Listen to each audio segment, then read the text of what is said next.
예수님과 제자들이 여행을 하다가 어떤 마을로 들어갔습니다. 마르다라는 여인이 예수님을 자기 집에 모셔드렸습니다. 마르다에게는 마리아라는 여동생이 있었습니다. 마리아는 예수님의 발치에 앉아서 말씀을 듣고 있었습니다. 마르다는 여러 가지 접대하는 일로 분주하였습니다. 그러다가 예수님께 다가가서 말했습니다.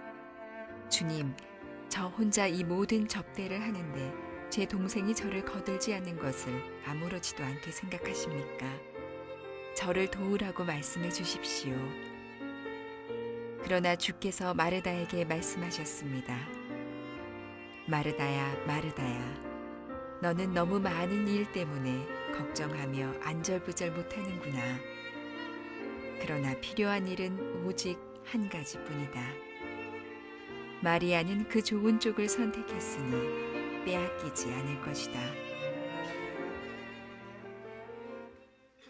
할렐루야. 우리 한번 하나님께 감사의 박수를 드리겠습니다.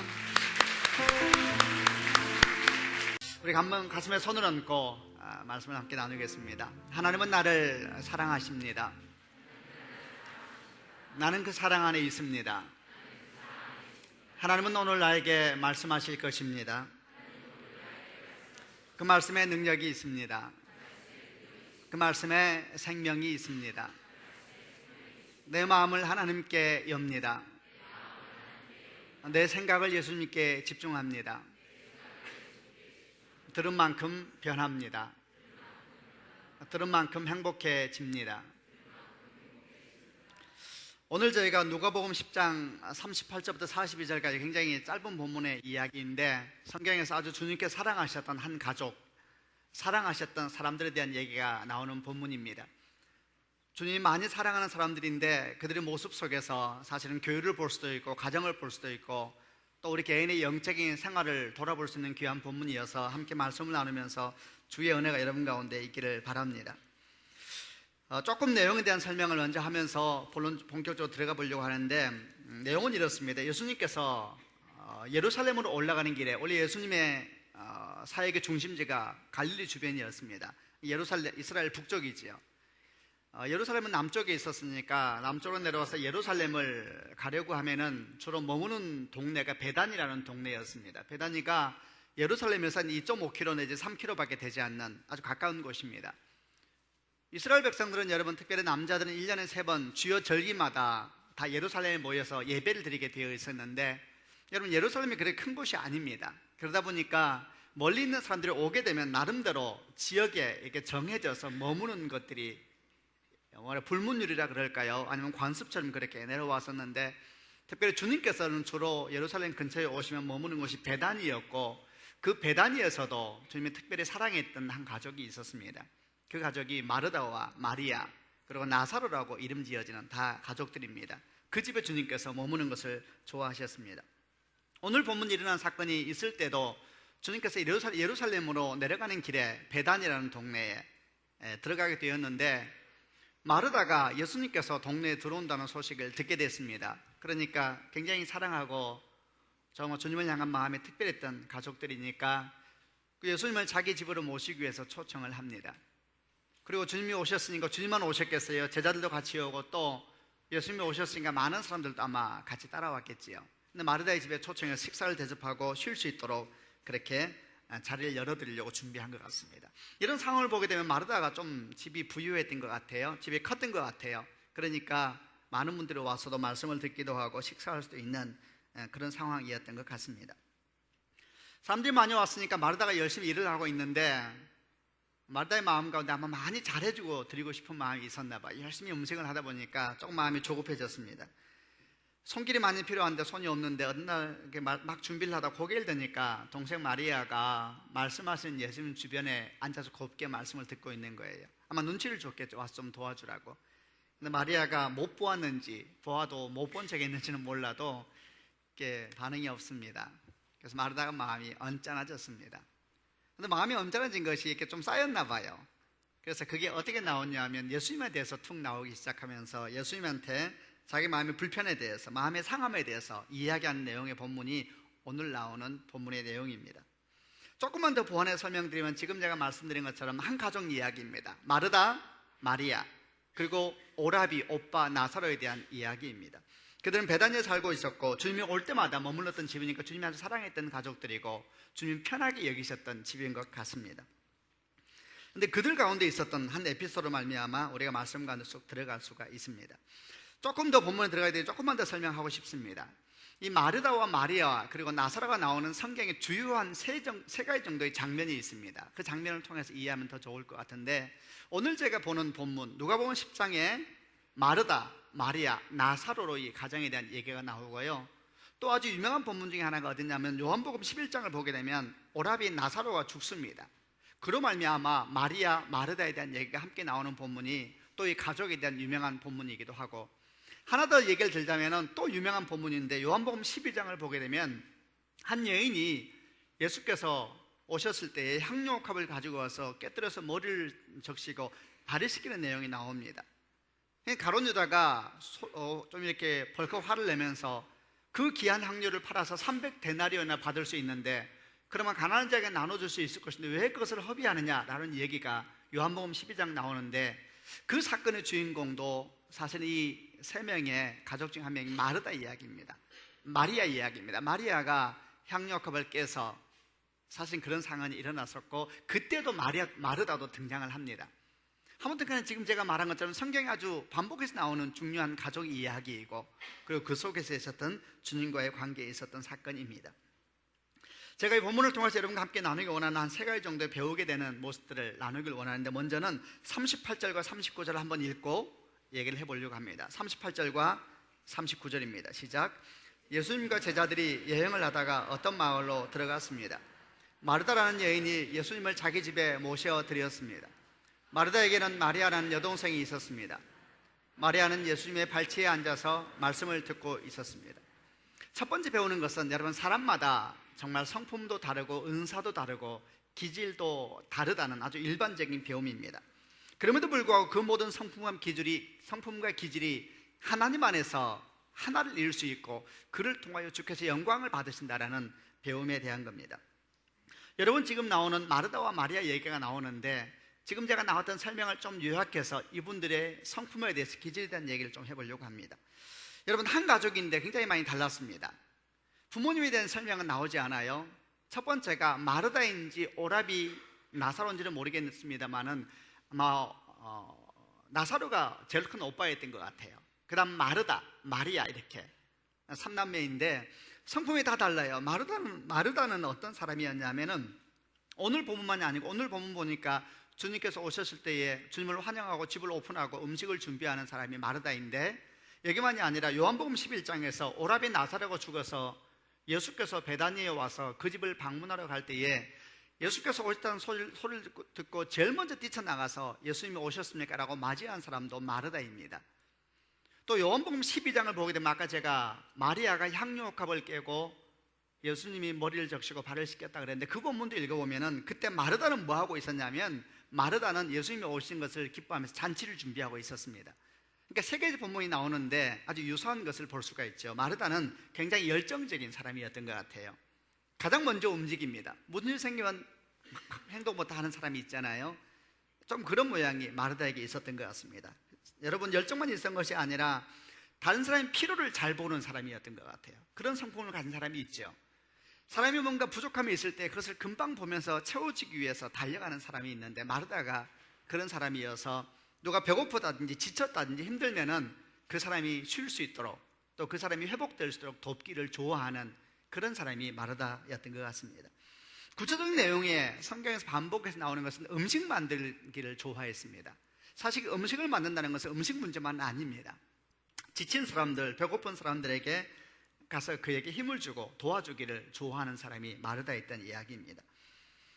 오늘날로 말하면 그런 참 섬김의 은사가 있었던 사람인 것 같아요. 섬기기를 좋아하고, 그러니까 보통 우리가 교회에서 일꾼이라고 말하는 사람, 어떤 일을 하면 항상 그 사람이 끼어있는 사람이 있죠. 먼저 와서 제가 할게요. 뭔가 부족하다 그러면 뛰어와서 혹시 제가 도와줄 일 없습니까? 이렇게 말하기를 좋아하고, 그리고 다른 사람의 필요를 잘 살펴서 잘 채워주면서 아주 정말 있어야 될 곳에 잘 있는 그런 사람이 마르다의 모습이었습니다. 근데 같은 형제인데 마리아는 좀 다릅니다. 아까 제가 말한 것처럼 요한복음 12장에서 향유옥합을 깨는 모습을 본다든지, 또는 오늘 여기 나오는 본문에서 언니는 열심히 일을 만들고 있는데 예수님 발치에서 조용히 앉아서 말씀을 듣고 있는 모습을 보게 되면은 마리아는 어떤 성품의 사람이었을까? 굉장히 차분했던 사람인 것 같아요.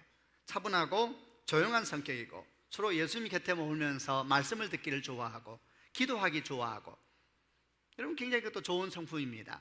성품이 무슨 죄입니까? 다 좋은 것이지요. 마리아는 마르다보다는 섬김에 대해 좀 둔했던 것 같아요. 그런데 말씀을 듣는 것을 너무 좋아하고 기도하기를 좋아하니까 오늘날로 말한다면 중보기도 하는데 은사가 있는 사람인 것 같기도 하고, 또 말씀을 잘 듣고 그 말씀을 잘 깊이 묵상하는 일에도 하나님께서 또 좋은 성품을 주셨던 것 같습니다. 보세요. 마르다는 섬김의 은사가 있는 사람이었다면 마리아는 기도하는 데 은사가 있었고 말씀 묵상하는 데 은사가 있었는데, 이건 다 여러분 좋은 것입니다. 한 명 더 있지요. 집안 식구 중에 한 명, 나사로가 있습니다. 나사로는 어땠을까요? 나사로는 뭐 이것도 아니고 저것도 아니었습니다. 다만 죽었다가 살아났지요. 예수님을 보니까 너무 재미있어요. 나사로는 잘 섬겼다는 표현도 없고 말씀을 잃은 것은 없는데 그는 죽었다가 살아났어요. 그래서 그는 기적의 한가운데 있었던 사람입니다. 재밌는 것은 그가 사실은 살아난 것도 아니에요. 그는 죽기만 했어요. 살린 것은 주님이 살렸고, 그가 죽었을 때 주 앞에 나아가서 오라비가 죽어서 내 외친 사람도 마르다와 마리아에 있는데 다만 그는 죽었지요. 그리고 나중에 살아난 것 뿐입니다. 근데 여러분 재밌는 것은 성경을 또 읽어보면요, 나사로가 그냥 죽었다 살았다 그게 끝이 아니라 그 뒤에 어떤 영향력을 미치기 시작하냐 하면은, 요한복음 12장을 쭉 내용을 보다 보면은 이 나사로 때문에 사람들이 예수께 돌아오는 일이 막 생기기 시작해요. 그러니까 나사로가 죽었다 살아났다는 사실이 굉장히 큰 이슈가 되니까 사람들이 그 사람을 막 보러 오는 거예요. 진짜 죽었다 진짜 살았느냐 이거 보러 오는 거예요. 그러니까 이 사람이 앉아서 내가 죽었다 살았다는 얘기를 했겠죠. 그러니까 사람들이 그 사람 때문에 예수께 돌아오는 거예요. 그래서 성경은 이렇게 기록하고 있습니다. 나사로 때문에 자꾸 사람들이 예수를 믿게 되니 대제사장들이 나사로를 죽이려고 합니다. 증거를 없애버리려고 한 것이죠. 말해볼게요. 그럼 나사로는 어떤 사람이에요? 전도의 은사가 있는 것 같아요. 자기 삶 가운데서는 주님을 말하기를 꺼리게 하지 않았던, 이게 굉장히 용기 있는 일입니다. 대제사장을 죽이려고 생각까지 했다는 이야기는 나사로 입장에서 보면 그게 위험한 일이라는 것을 왜 몰랐겠습니까? 그럼에도 불구하고 그는 자기 삶에 있는 역사를 말하기를 좋아하고 사람들이 그 말을 듣고 예수께 돌아왔으니까, 굳이 우리가 설명한다면 전도의 은사가 있고 그리고 간증 쪽에 하나님의 기름 부음이 있었던 것 같습니다. 자, 여러분 보세요. 제가 한 가족 얘기를 하고 있습니다. 이 가족이 누굽니까? 성경은 이 가족을 주님께서 사랑하셨다 그랬습니다. 한 어미 밑에서 태어났습니다. 한 핏줄이라는 얘기입니다. 같은 성장 과정을 가졌겠죠. 성장하면서 그 집안 애들이니까 다 같이 성장하지 않았겠습니까? 그럼에도 불구하고 이렇게 다릅니다. 이게 인생인가 봅니다. 여러분, 세 명의 가족, 부모에 대한 얘기는 나오자면 하나는 섬김의 은사가 있고, 하나는 기도의 은사가 있고, 하나는 전도의 은사가 있단 말입니다. 사람은 다 다르다는 것입니다. 여러분, 교회가 그런 것이고 가정이 바로 그런 것입니다. 하나님께서 각 사람에게 주신 은사가 있고 성품이 있는데 그 성품과 은사는 죄가 아닙니다. 그것은 존중받을 만하고 그것은 박수받을 만하고 그로 말미암아 아름다운 그림이 완성되어 가는 것입니다. 보세요. 주님께서는 그 집을 좋아하셨습니다. 저는 문득 천국을 생각해 보았습니다. 천국 가면 우리는 어떤 모습을 가지고 살까요? 모든 사람의 개성이 아름답게 기름 부음을 받고 그 개성으로 말미암아 서로가 상처를 주고받지 않고 서로가 서로를 세워줄 수 있는 공동체가 천국이지 않을까요? 모든 사람의 성품이 다 천국 가면 다 똑같을까요? 전 그럴 것 같지는 않습니다. 성품은 하나님께서 주신 좋은 것이지요. 우리는 혹시 생각할 때에 교회를 하면서 이런 생각을 할 때가 있습니다. 다르다는 이유 때문에 마음이 어려운 일이 생길 수가 있죠. 예를 들면 이런 생각 하잖아요. 마르다, 마리아 또는 나사로 얘기를 들으면서 누군가는 마음에 생각하기를 마리아만 좋은 거 아네. 여러분, 그건 잘못된 생각입니다. 말씀을 계속 듣는 거 쉽지 않습니다. 여러분 다 알죠? 쉬운 거 아닙니다. 여러분, 계속 섬기는 것이 어쩔 때는 너무너무 부러울 때도 있죠. 제가 전도사 초기 때 있었던 일인데 그저께 만난 목사님에게 생각이 났습니다. 전도사 제가 초창기 때 들어갔더니 교회가 큰 교회여서 이제 수석 목사님이 새로 들어온 사람들 다 불러 모아서 이제 뭘 가르치더라고요. 그 교회가 1:1 교제를 가지고 이제 하는 교회였으니까 3시간인가 4시간 동안 하나하나 가르치는데 정말 힘들더라고요. 여러분, 3시간 4시간 동안 정말 힘들더라고요. 계속 듣고 있다는 것은 정말 힘들더라고요. 그래서 우리들이 막 고민 너무 빠졌어요. 어떻게 하면 이 자리를 빠져나갈 수 있을까? 한 10명이 앉아가지고 수석 목사님 가운데 앉아서 계속 강의를 하시는 거예요. 말씀을 하시는 거죠. 근데 한 분에게 주님의 은혜가 임하여서 밖에서 전화가 왔습니다. 그래서 이분이 전화 받고 밖에 나가는 순간 우리에게 지혜가 임했습니다. 아, 전화를 오게 해야 되겠다. 그래서 전부 다 핸드폰을 그래서 문자를 보낸 거예요. 나에게 전화 좀 해달라고. 그리고 한 명씩 전화를 받고 나가기 시작했습니다. 실제로. 이분은 너무 착해서 그래도 계속 하시더군요, 강의를. 나가서 전화 받고 늦게 들어오죠. 죄송합니다. 일이 좀 생겨서요. 일이 생겼긴요. 힘든 것이죠. 여러분, 어떤 사람 생각할 때는 야, 마리아는 참 좋겠다. 주의 발치에 앉아서 말씀만 듣고 있었으니. 그렇지 않습니다. 여러분, 교회를 해보다 보면 다 아름다운 자리인 것이고 다 귀한 자리이지요. 여러분, 교회만 그렇습니까? 가정도 똑같은 것입니다.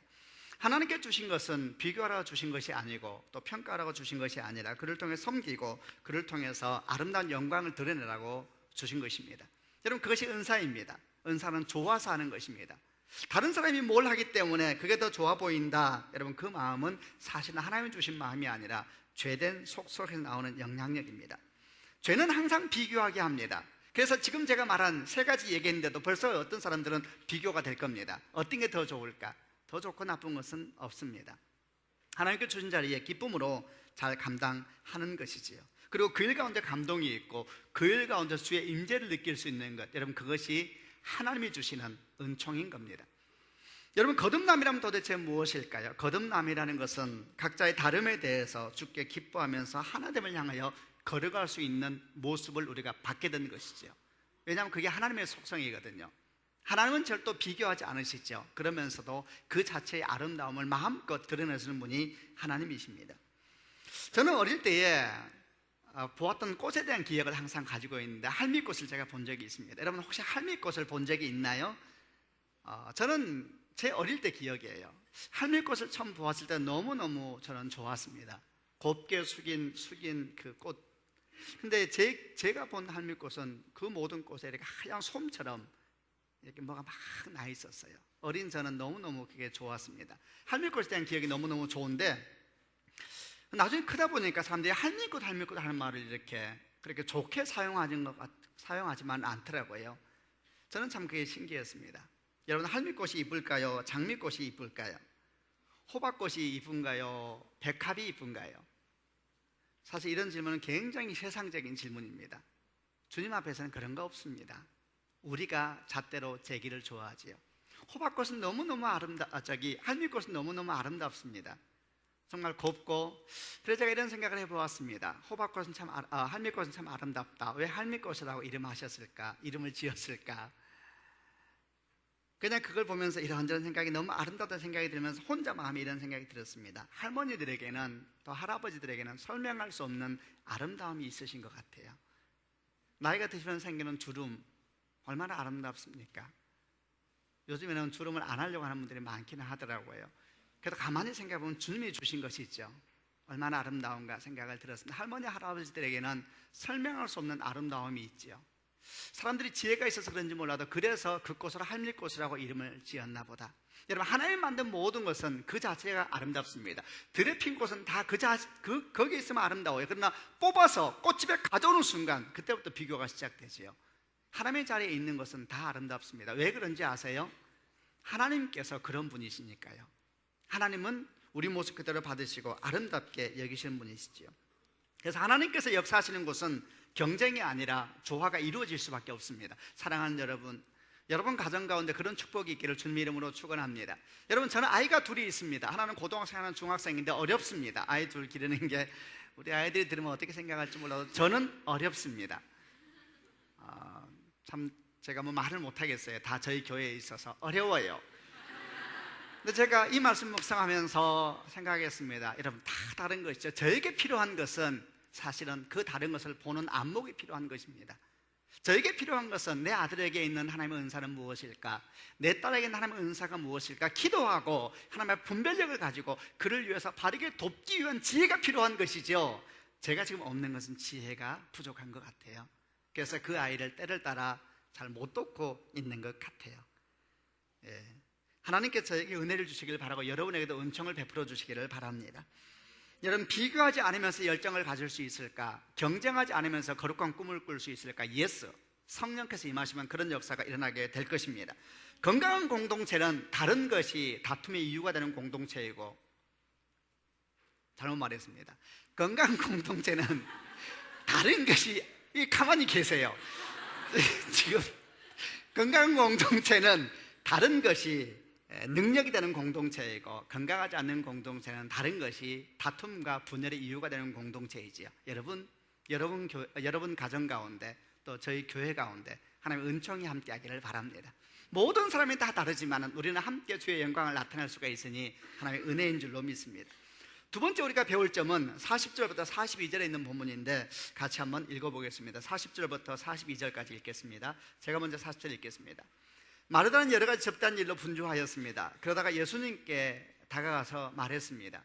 주님, 저 혼자 이 모든 접대를 하는데 제 동생이 저를 거들지 않는 것을 아무렇지도 않게 생각하십니까? 저를 도우라고 말씀해 주십시오. 마르다에게 말씀하셨습니다. 마르다야, 마르다야, 너는 너무 많은 일 때문에 걱정하며 안절부절하는구나. 42절은 같이 읽겠습니다. 그러나 필요한 일은 오직 한 가지뿐이다. 그 좋은 쪽을 선택했으니 빼앗기지 않아.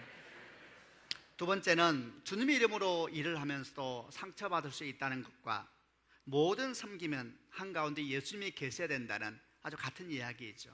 그런 가르침입니다. 여러분, 주님의 일을 하면서도 마음이 어려울 수가 있습니다. 지금 마르다가 마음이 상했습니다. 주님을 위해서 음식을 하고 있는데, 그리고 주님께서 그 집에 오셨는데 그런 마음이 상했습니다.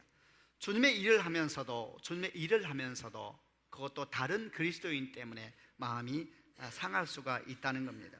그래서 마르다가 주님께 불편한 말씀을 드립니다.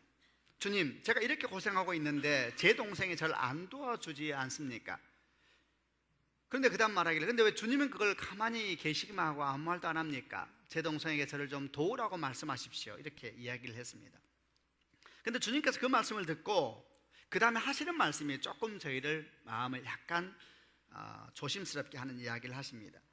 마치 마리아를 편들인 것 같습니다. 이런 얘기를 합니다. 마르다야, 마르다야, 너는 너무 많은 일 때문에 걱정하고 안절부절하는구나. 그러나 필요한 일은 오직 한 가지뿐이다.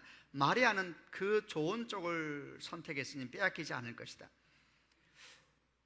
이 말씀 중에 특별히 신경 쓰이는 부분이 어떤 부분이냐면, 마리아는 그 좋은 쪽을 선택했다라는 말 때문입니다. 내용을 읽어보면 이런 거잖아요. 마르다가 열심히 수고하는데 마리아가 정말 우아하게 밥 먹고 있는 모습이 너무 마음이 상한 거잖아요. 그래서 얘기했더니 주님께서 마리아 편을 드시면서 말하기를, 마리아가 더 좋은 일을 했다, 이렇게 말하고 있는 것 같은 겁니다. 그러니까 그냥 이 말씀만 읽다 보면은 마리아가 선택한 것이 마르다가 선택한 것보다 더 좋은 일처럼 보이는 느낌을 갖게 되죠. 다시 말하면은 마르다는 섬김의 은사가 있다 그랬잖아요. 지금 열심히 섬기고 있죠. 마리아는 기도하고 예배하는 그런 사람이죠. 그러니까 단순히 비교하면 섬김보다 예배가 더 소중한 것이고 더 중요한 것이다 라는 이야기처럼, 비교하면서 하나가 더 좋은 것이고 다른 하나가 덜 좋은 것이다 라는 말씀처럼 들린다는 겁니다. 누구나 교회 생활하면서 이런 말씀을 듣게 되면 마음이 좀 어렵습니다. 여러분은 어떤 마음이 드시는지 저는 이런 생각이 들었습니다. 마르다가 혹시 그 얘기를 듣때 마음이 너무 상하지 않았을까? 마음이 좀 상했을지 모르겠다 생각이 들었어요. 그러면서 이런 생각, 아니 누가 밥을 하고 싶어서 하나요? 누군가는 편하게 앉아서, 누구는 편하게 앉아서 말씀을 들을 줄 모르나요? 그리고 또 이런 생각들, 저렇게 편하게 말씀을 듣고 난 뒤에 분명히 먹을 걸 찾을 건데 주면 또 잘만 먹더만, 뭐 이런 생각들. 그리고 더 불편한 말을 해볼까요? 주님도 잘도 드시더만. 주님이 먹보라는 별명을 가지고 계셨었거든요. 주면 잘만 드시더만, 너무 잘 드시니까 신경이 쓰여서 지금 많이 만들고 있는 것인데, 이런 생각이 혹시 마르다가 들지는 않았을까? 누가 뭐 조용히 앉아서 말씀 듣는 걸 싫어하는 사람이 있나요? 이런 생각들이 혹시 들지는 않았을까? 사실은 이런 모든 생각은 제 얘기이죠. 하다 보면 다 자기 얘기를 하는 겁니다. 그런데 여러분, 사실은 전혀 그런 뜻이 아닙니다. 우선 분명하게 해야 될 것이 있습니다. 지금 주님께서는 마르다의 섬김이 의미 없다라고 말하는 것이 아닙니다. 또 주님께서는 마리아가 말씀을 듣는 모습을, 또 마리아의 섬김의 모습을 비교하면서 하나는 좋고 하나는 덜 좋다라고 말씀하는 것도 아닙니다. 여러분, 주님은 아십니다. 뭘 합니까? 누군가는 수고를 해야 합니다.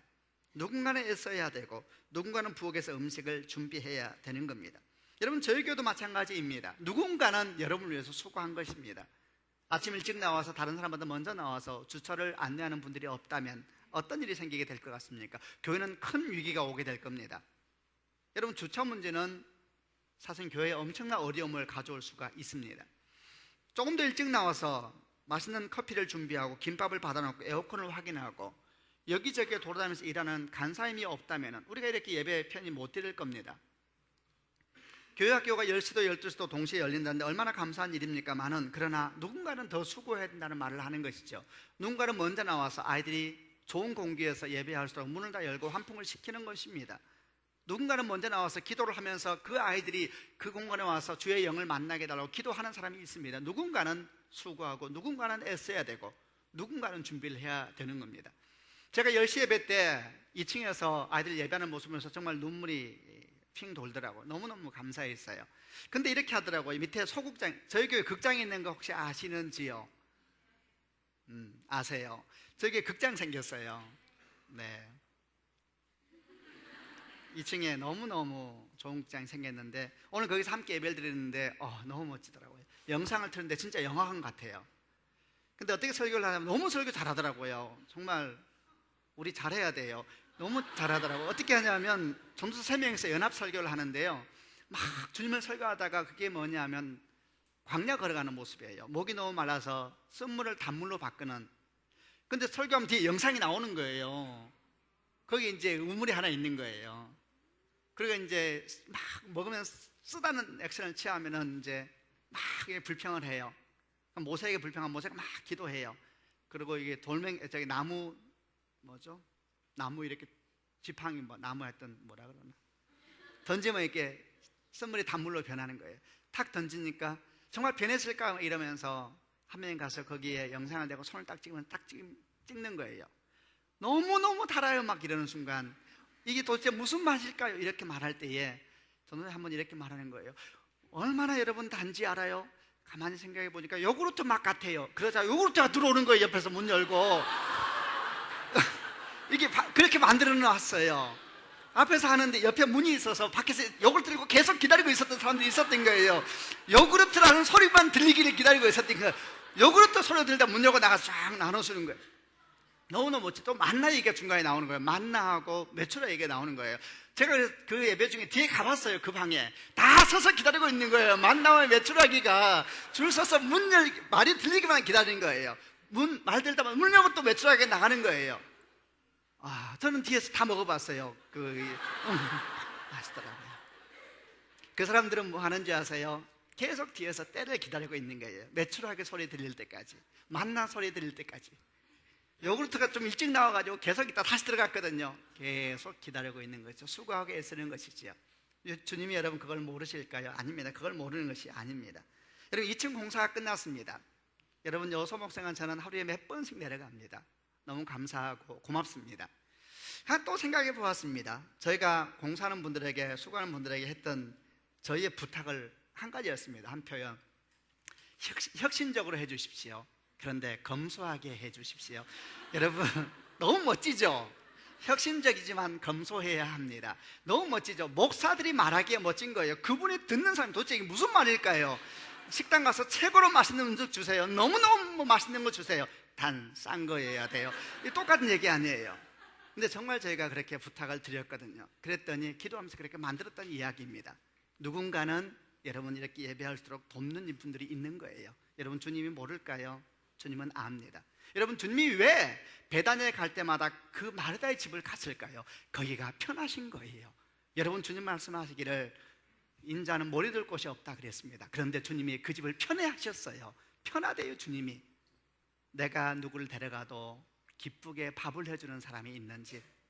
여러분 주님은 마르다를 향한 말할 수 없는 고마움을 가지고 있었던 것이지요. 그러니까 지금 마르다에게 분노하는 게 아니에요. 네가 이럴 수가 있는, 너는 또 영적인 순서가 앞뒤가 안 돼 있어. 지금 그 얘기를 하는 게 아니라 주님께서 말씀하는 내용은 그런 것이 아니었던 것이죠. 주님은 섬김의 중요성을 아주 잘 아십니다. 그들이 애쓰는 모습을 아시고 아주 고마워하시죠. 그런데 주님이 말씀하시는 것은 이 섬김의 중요성을 100분 이해한다 할지라도 절대 놓치지 말아야 될 것이 있다는 겁니다. 그것은 모든 섬김은 다 주님을 위해서 하는 것이라는 겁니다.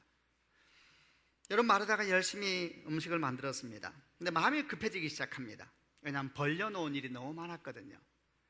잘해드리고 싶었나 봐요. 최고로 대접해드리고 싶었나 봐요. 마르다가 잘할 수 있는 모든 음식을 다 만들고 싶었나 봐요. 그래서 막 다 벌렸습니다. 너무 마음이 조급해지기 시작합니다. 주님께서 말씀을 안에서 하고 있는데 말씀이 끝나간다는 느낌이 들었는지도 모르겠어요. 그러니까 더 조급해졌습니다. 끝나면 음식을 대접해드리고 싶은 거예요. 멀리서 온 주님, 갈릴리에서 내려왔잖아요. 얼마나 힘들었을까요? 얼마나 지쳤을까요? 얼마나 피곤해 보였을까요? 사랑하는 주님, 그 주님에게 맛있는 음식을 대접하고 싶었던 거예요. 조급해지기 시작하고 불안해지기 시작하는데 그 순간 너무 손이 없어서 큰일 났구나 조급하고 불안하기 시작하는데 한 사람이 눈에 띈 거예요. 마리아, 동생 마리아. 언니 마음을 좀 제일 잘 알아줬으면 좋을 것 같아요. 그 동생 마리아하고 우아하게 예수의 발치에 앉아서 그 자세를 생각해 보세요. 어떻게 앉아 있었을까요? 우아하게 앉아서 말씀을 듣고 있는 거예요. 마르다가 눈치 줬겠죠. 계속 줬겠죠. 근데 마리아가 집중력이 좋았는지 못 보는 거죠. 마음이 화가 났던 거예요. 어느 순간 모든 상황이 조금씩 변화되기 시작했죠.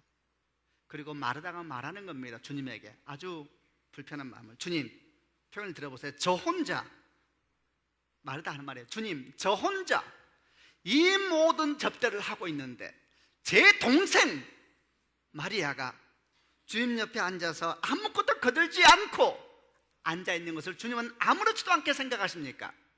주님, 저를 좀 도우라고 말씀하십시오. 성경은 차분하게 적고 있지만 차분한 분위기 아닙니다. 지금 굉장히 화가 나 있는 것이고 참고 참아던 게 터진 것 같아요. 굉장히 많이 마음이 상한 것 같습니다. 도대체 무슨 일이 생기고 있는 것일까요? 주님이 말씀 중에다가 말씀을 멈췄을지 모르겠습니다. 왜냐하면 언어에는 언어만이 아니라 그 사람이 있잖아요. 말이 그 언어가 쑥 들어오는 순간 주님 말씀을 멈췄겠죠. 그리고 주님만 마르다를 본 것이 아니라 제자들도 마르다를 보고 모두가 다 마르다를 보았을지 모르겠습니다. 지금 마르다가 예수님을 질책하고 있습니다. 사람이 하나님을 책망하고 있습니다. 언제부터인지 모르겠습니다. 주님을 향한 사랑으로 시작된 섬김이 분주함으로 변하기 시작했고, 그리고 또 언제부터인지 모르겠습니다. 그 분주함은 함께하지 않는 사람을 향한 분노로 변하기 시작했고, 그리고 또 언제부터인지 모르겠습니다. 마침내 그 분노는 주님을 향하여 화산처럼 터져나오고 있었습니다. 만약에 누군가 그 상황 속에서 마르다의 얼굴을 보았다면 아무도 그 얼굴에서 주의 평화, 하나님의 은혜 보지 못했을 겁니다. 저는 항상 저한테 잊지 못할 한 가지 기억이 있습니다. 그냥 자그마하게 일어난 사건인데 저한테 중요한 가르침을 준 기억입니다. 한 전도사님이 저를 찾아왔습니다. 귀한 사람입니다. 여자 전도사님인데 하나님의 은총을 주시고 성령의 충만함을 부어주셨습니다. 헌신했습니다. 주님이 하는 것을 다 할 준비가 된 사람이었는데 어느 날 저를 찾아와서 기도를 해달라 그러더라고요. 뭘 위해서 기도할까요? 그러니까 우리 전도사님이 소년원을 위해서 헌신하기로 했다는 거예요. 이렇게 미성년 아이들이 들어가 있는 소년원 그러냐고. 기도해주고 이제 잘하라고 이랬더니 전도사님이 저한테 가기 전에 한 가지 더 묻기를, 목사님 혹시 저한테 조언해 줄 게 없습니까? 이러더라고요. 그래서 그냥 제가 무슨 조언하겠습니까? 그러니까 전도사님 그래도 꼭 한번 해달래요. 그래도 목사님 조언 한번 해주세요. 그래서 제가 하나님의 은혜가 저한테 있었던 것 같아요. 제가 이렇게 조언을 했습니다. 전도사님, 제가 전도사님을 아끼지 않습니까?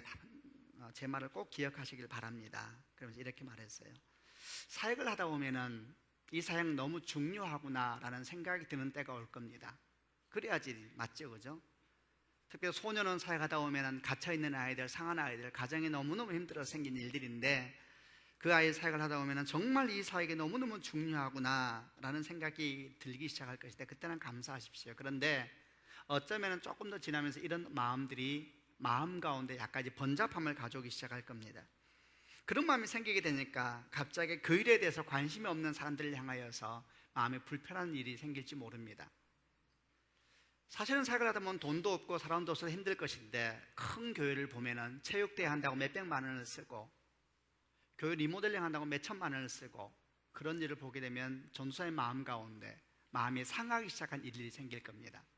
그런데 그게 좀 더 지나게 되면 분노로 변할 겁니다. 그리고 그 분노는 결코 그냥 있지 않을 것인데 곧 전도사의 입에서 나오기 시작할 것입니다. 그때를 위해서 제가 조언을 합니다. 열심히 사역을 하다가 그 사역 때문에 사역을 몰라주는 사람 때문에 화가 나기 시작하면은, 그때는 전도사님은 그 사역을 멈춰야 될 때인지도 모릅니다. 꼭 기억하셔야 합니다. 아니면은 전도사님 영혼이 상하기 시작할 겁니다. 이런 얘기를 해 주었습니다. 저는 제가 그 조언을 하면서 제가 그 말을 하나님께서 저에게 주신 말씀으로 받아들였습니다. 어떤 일이 소중해지기 시작하면은 그 일을 몰라주는 사람에 대해서 화가 나기 시작하지요. 그래서 많은 사람이 주님의 일을 하면서 상처를 받는 것입니다. 주 앞에 헌신된 사람들이 분노가 있는 사람이 그렇게 많습니다. 주님 앞에 헌신하는데 얼굴이 해피하지가 않고 은혜가 없어요. 주 앞에 헌신하는데 분노가 가득 차 있는 사람들이 있어요. 무슨 일이 생긴 걸까요? 마르다의 사건이 지금 그에게 일어나고 있는 것이죠. 여러분, 하나님께서 세운 자리가 하나님 때문에 시작했으면 끝까지 그렇게 가는 것입니다. 처음에는 주님을 위해 시작했다가 나중에는 바뀌기 시작하는 상황이 생기기 시작했을 때에 영혼이 피폐해지기 시작하고 사실은 큰 위기가 다가온 것이죠. 주를 위해 시작한 일이 마음 가운데 분노가 되기 시작할 때는 멈춰야 될 때입니다. 스톱해야죠. 내 영혼에 지금 무슨 일이 생기고 있는 것인가. 그리고 주님을 위해서 시작한 그 일이 혹시 나도 모르게 순서가 바뀌어 버렸으면 주 앞에 무릎을 꿇고 기도를 시작해야 될 때이지요. 그런데 기도하는 걸 놓쳐버리고 자기 성찰도 놓쳐버리는 순간 분노로 변하기 시작합니다. 여러분, 많은 교회가 그런 상처 속에서 일을 하고 있습니다. 작은 교회는 큰 교회를 향해서 분노하지요. 분노할 것 없습니다. 여러분, 큰 교회는 좀 다른 교회를 향해서 함부로 말할 수 있죠. 그럴 것도 없습니다. 어찌 알겠습니까? 주의 뜻을. 겸손하게, 온유하게 계속 걸어가야 되는 것이죠. 주님께서 마르다에 이렇게 말씀하셨습니다. 마르다야, 마르다야. 여러분, 성경에서 이렇게 부르는 표현이 거의 없습니다. 개인에게 이름을 2번 부르면서 별로 없습니다. 여러분, 주님이 굉장히 마르다를 사랑하신 겁니다. 마르다야, 마르다야. 제가 지금 표현을 못하겠어요. 그 느낌을 느껴보세요. 주님이 마르다를 부를 때 한없는 사랑과 내 사랑하는 딸아, 내가 네 수고를 왜 모르겠니? 내 배고픔을 알아주는 사람. 주님이 육체를 가지셨거든요. 내 지친 마음을 알아주는 내 딸. 내가 오자마자 내 필요를 알고 밥하겠다고 부엌으로 들어간 너, 내가 왜 널 모르겠니? 마르다야, 마르다야. 네가 많은 일 때문에 걱정이 많고 안절부절하는구나. 네 마음이 흩어지고 혼란스럽구나. 그러나 필요한 것은 한 가지이다. 마리아는 그 좋은 쪽을 선택했으니 빼앗기지 않을 것이다. 마리아가 선택한 것은 주님을 선택한 것입니다. 마르다도 주님을 선택했는데 어느 순간 놓쳐버린 것이지요. 여러분, 주님은 다시 말합니다. 예배가 더 중요하고 섬김이 중요하지 않다는 것이 아니라 섬김과 예배는 뗄 수 없는 것입니다.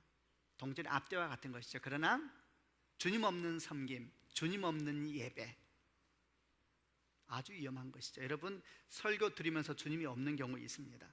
지금 온통 다른 생각을 가르쳐 했으면 그런 일이 생기고 있는 것이죠. 똑같은 이야기입니다. 주님을 위해서 예배하는 것이고 주님을 위해 섬기는 것입니다. 여러분, 열심히 기도하시고 열심히 예배하고 열심히 섬기시길 바랍니다. 그러나 결코 잊지 말아야 될 것은 그 한가운데 예수께서 계시게 하셔야 됩니다. 아멘. 여러분, 이 이야기는 마지막 결론 부분으로 이렇게 이어지려고 합니다. 이 모든 얘기는 동일한 또 한 가지 메시지를 줍니다. 오늘 저희가 설교 주제로 삼았던 것이죠. 급한 일의 행포로부터 자유로워라. 여러분, 그것이 마지막 결론으로 여러분에게 전하는 메시지입니다. 오늘 마르다와 마리아의 사건은 우리로 하여금 삶의 중심에 대해서 묵상하게 하는 메시지입니다. 삶의 우선순위에 대해서. 지금 마르다의 섬김은 급한 일이었지만 정말 소중한 것은 예수님이셨습니다. 그런데 그는 급한 일로 말미암아 소중한 생명된 그분을 깜빡 놓쳐버렸습니다. 그 순간 모든 일은 혼돈되기 시작했죠. 당장 주어진 급한 일 때문에 모든 힘을 다하느라고 언제부터인가 그 급한 일에 쫓겨서 정작 중심을 잃어버린 사람, 주님을 위해서 시작했는데 정작 그 주님은 없어져 버리고 일만 남은 사람, 그런 사람이 마르다에서 보여주는 가르침입니다. 삶은 혼란스러워졌습니다. 그리고 주님을 위해서 일하면서 상처가 시작됩니다. 자기만 상처받나요? 아니지요. 다른 사람에게 막 상처를 주기 시작하지요. 모든 사람을 당황하게 하기 시작하는 일이 마르다의 삶에 떨어졌습니다. 여러분, 급한 일이 있고 소중한 일이 있습니다. 성공하는 사람들이 7가지 습관이라는 책을 쓴 스티븐 코비 박사가 성공하는 사람들은 소중한 일을 먼저 하는 사람이라는 얘기를 했었지 않습니까? 이런 질문을 해봤습니다. 우리에게 소중한 것은 무엇일까요? 우리는 참 바쁩니다. 아침부터 저녁까지. 얼마나 바쁜지 모릅니다. 정말 우리는 급한 일이 많습니다. 나라 걱정부터 회사 걱정, 아이들 걱정, 한국 교육 걱정, 세계 걱정, 할 일이 정말 많습니다. 아침에 출근하자마자 인터넷을 켜면 우리는 너무나 많은 일 속에 갇혀 있습니다. 잠을 잘 때도 핸드폰을 마지막으로 세계 정세를 검색하고 잠을 잡니다. 저만 그럴까요? 화장실 가서도 우리는 세계 정세를 확인합니다. 혹시 그 사이에 무슨 일이 없었는지, 미국 대선은 괜찮은지, 오바마가 동성연애를 지지했다는데 롬니와 관계는 괜찮을 것인지, 일본이 새로운 원자력에 대해서, 핵에 대해서 새로운 말을 하기 시작했다는데 앞으로 어떻게 돼야 할 것인지, 김정은이는 잘 지내고 있는지, 한 50년 지나면 서울과 고갈된다는데 괜찮은 것인지, 우리는 정말 생각이 많습니다. 새나라당에서 이런저런 얘기를 했다는데, 민주당에서 이런저런 얘기했다는데, 저 동네는 이런 얘기했다는데 이 동네 생각은 어떠하고 저 동네 생각은 어떠할까? 우리는 정말 바쁩니다.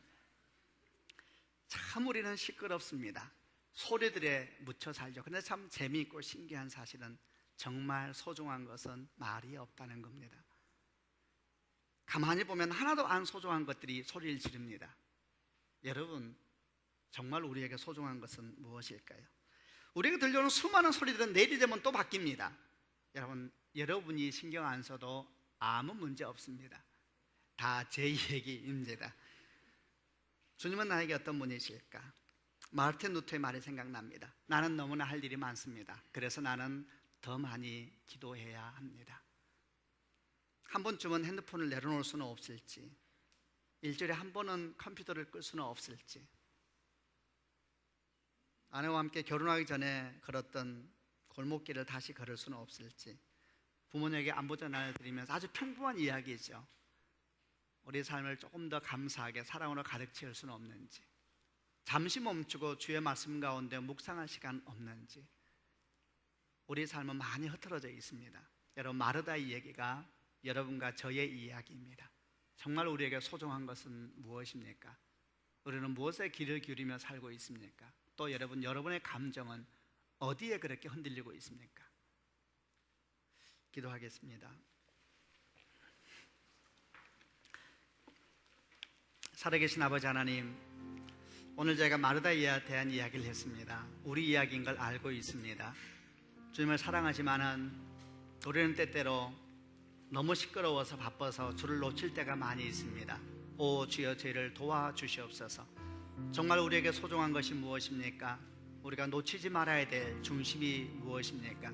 아버지 하나님, 저희 가정 가운데, 교회 가운데 이 하나님의 은혜가 있게 해주셔서 하나님 주의 은총이 넘치는 인생 되도록 도와주시옵소서. 예수 그리스도 이름으로 기도합니다.